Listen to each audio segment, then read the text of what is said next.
Welcome to my series, where I try to tell Skyrim like it was written in a book, or told in a TV series, with not just one main character who is all of a sudden the Dragonborn, but many different characters, most of which, well, all of which, but one, are not the Dragonborn.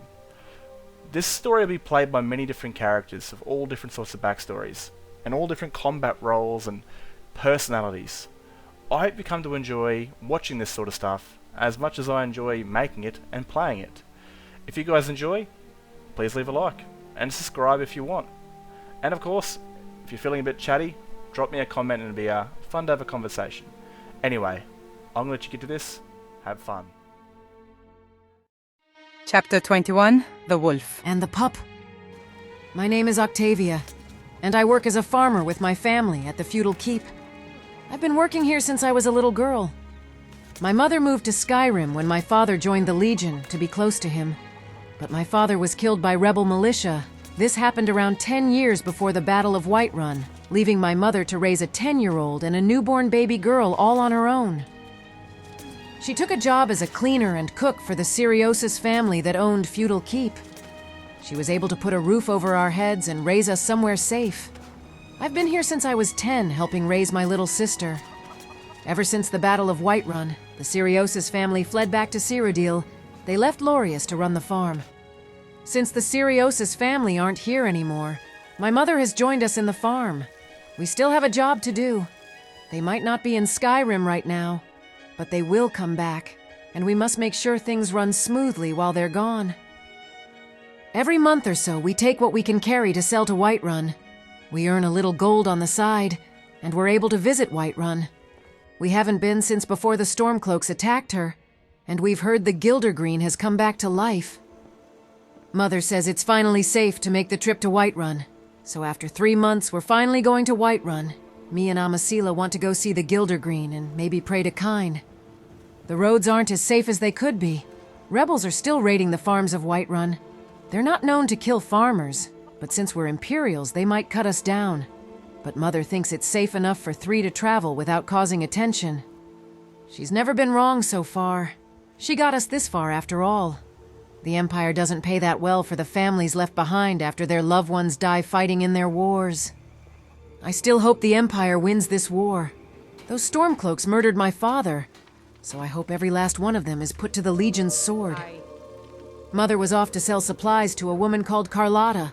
We are off to sell what we have left to the drunken huntsman. Then we'll go see the great tree.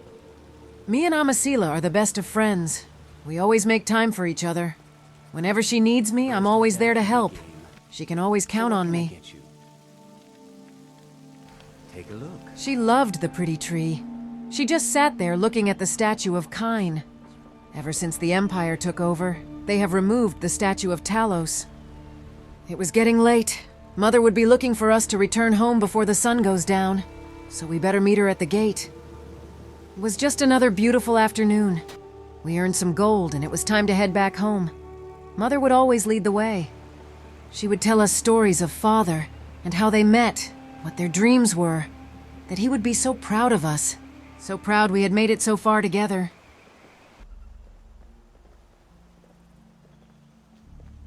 But on the way back home, Mother felt strange. It was then she told us to run. Run for our lives, for bandits had waited to ambush us on the roads. She told us to run, that she would keep them back. I watched those bastards murder my mother. She died trying to protect us. One of their arrows caught me.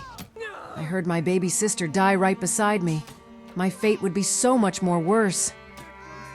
Instead of killing me like they did my mother and sister, they would take me back to their camp and have their way with me. They would do horrible things to my body. They would take turns. Then they would beat me. I was left at the mercy of horrible men.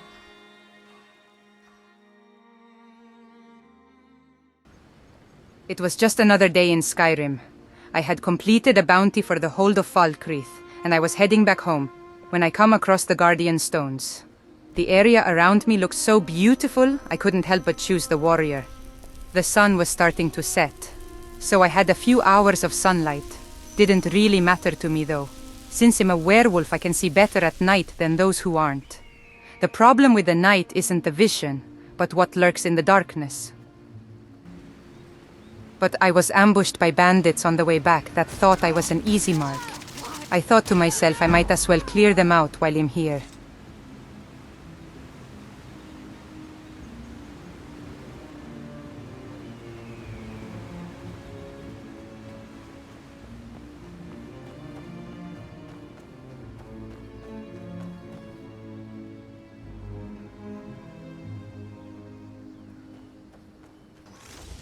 Bandits have gotten too brave now with the war raging over Skyrim. They think there's nobody to stop them. And they're kind of right, but they're also kind of wrong. Since the Jarl's guards are off fighting a war, they hire warriors like us to clean out their hold's local scum. I at least give them the option to come in peacefully and alive. None of them take the easy option until their crews are all dead anyway. They're lucky I'm not Cecilia. None would be left standing with her. I saw something in the cage that caught my eye.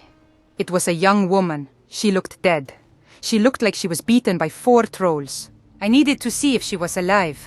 Being left alive to die like that is cruel.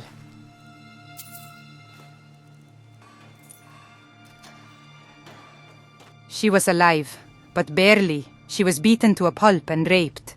These bastards will pay for what they have done to her. I'm going to put every animal down that did this. What kind of monster does that to a person? To beat them with no mercy and to force yourself on a woman. None who do that deserve to live. None shall be shown any mercy.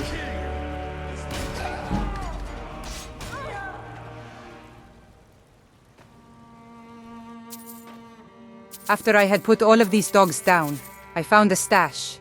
I need to get this girl to Whiterun. There she has a chance of surviving at the Temple of Kyne. She was unresponsive, so I would have to carry her back. I hope she pulls through. On the way out, she woke. She looked at me with such trusting eyes. Like she trusted me to keep her safe. Like she trusted me with everything. Then she would fall unconscious again. But I got her to Whiterun. The temple said she had a good chance of pulling through. The priestess said she was a fighter, that if she didn't give up in that cave, she wouldn't give up here. I had done all I could for her. I would leave the stash I found as payment, and something for her if she pulls through. And I was back to the roads of Skyrim once more. I had faith she would make it. If she didn't die from the ordeal she suffered at the hands of those monsters, she would manage healing, and then she'll be able to get back on with her life, or whatever was left of it.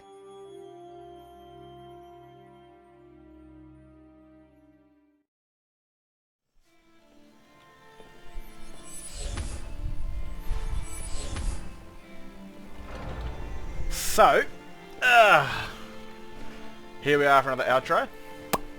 This story was actually kind of sad, because I kind of needed it to be honest with you. Need something? Now, well, this is another supporting character for Freya, because I kind of want these guys to have their own sort of teacher method, and their own sort of support character, and Octavia is just one. Now, Octavia, her entire thing is 0 to hero.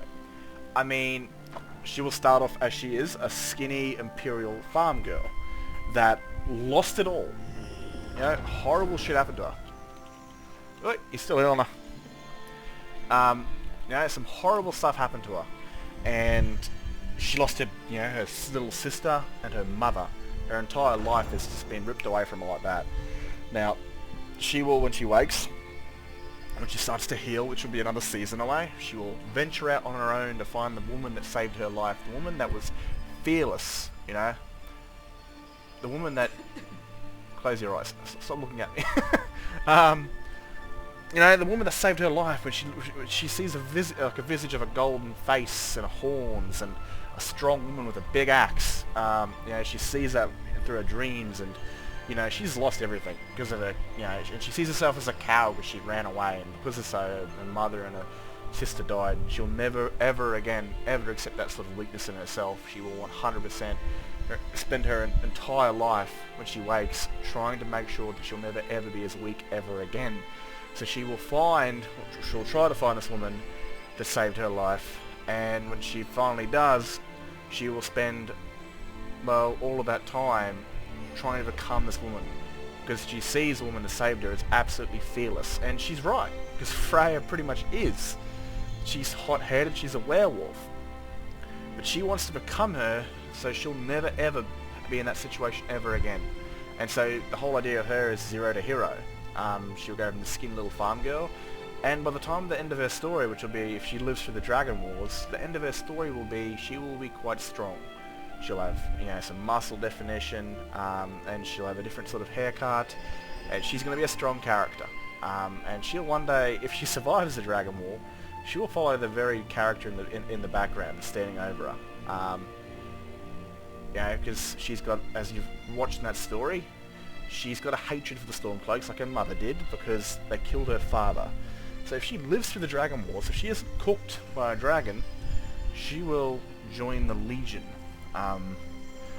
And she'll have a few extra gifts by then, but yeah, the whole entire idea of her is to have this life, this wonderful life she had. You know, I wouldn't say it was the best life, but it was a stable and safe life. And then all of a sudden it's ripped away from her, and now it's, you know, since she's alive, she's the only one left. Her entire new mission in life is to become strong, to never ever be put in that position ever again. And so her new mission when she wakes is to find the woman that can train her to become just like her. But she's took an arrow, and she took a rather vicious beating, and she was violated. She's going to need some time to really heal, maybe a couple months, you know, to heal from her arrow wound and heal from the broken bones and the cuts and bruises all over her body before she can start to walk again and venture out and try and find this woman that saved her life. And that's kind of what I want to leave it, because I was thinking about cooking this in the data files, you know, for 3 or 4 more months when it actually comes along to what she finds of it. I'll add that as a small little thing then. At the moment, until then, she'll heal.